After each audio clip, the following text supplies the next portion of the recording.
Hello மாமிஸ், daily ஒரே அளவு சாப்பாடு வச்சாலும் ஒரு நாள் பார்த்தீங்கன்னா மீதி ஆயிடுது. ஒவ்வொரு நாள் பார்த்தீங்கன்னா மதியம் சாப்பாடே இருக்கிறது இல்லை. குழம்பு நல்லா டேஸ்ட்டாக இருந்துச்சுன்னா சாப்பாடு காலி ஆயிடுதுங்க. அந்த மாதிரி தான் இன்றைக்கி பார்த்தீங்கன்னா மதியம் எனக்கு ரைஸ் இல்லை. முன்னாடி எல்லாம் நிறைய ஃபாஸ்டிங்கெல்லாம் இருப்பாங்க, தெரிஞ்சுக்காது. பட் இப்போ பாப்புக்குட்டி பிறந்ததுக்கப்புறம் ஒரு டைம் சாப்பிட்லனாலே அப்படியே எனர்ஜி லோ ஆகிடுதுங்க. ஒரு வேளை பாப்புக்குட்டிக்கு ஃபீட் பண்ணுறதுனாலேயே இருக்கும்னு நினைக்கிறேன்.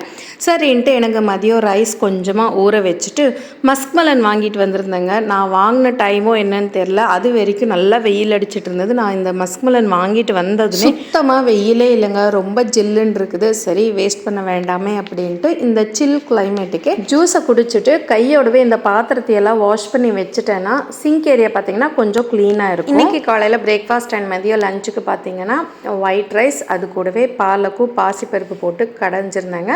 கூடவே கத்திரிக்காய் பொரியல். மதியத்துக்கும் அதுவே சாப்பிட்டாச்சு.